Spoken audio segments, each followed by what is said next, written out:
ang atin pong mga board members, at ang atin pong mga department heads, gayon din po ang atin pong mga kawani ng pamahalaang panlalawigan.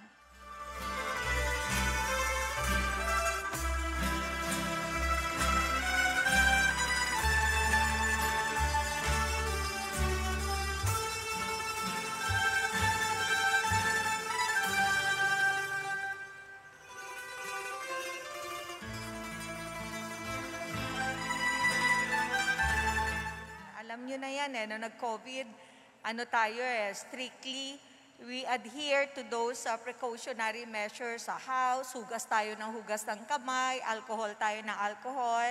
Itutuloy lang natin those measures, no?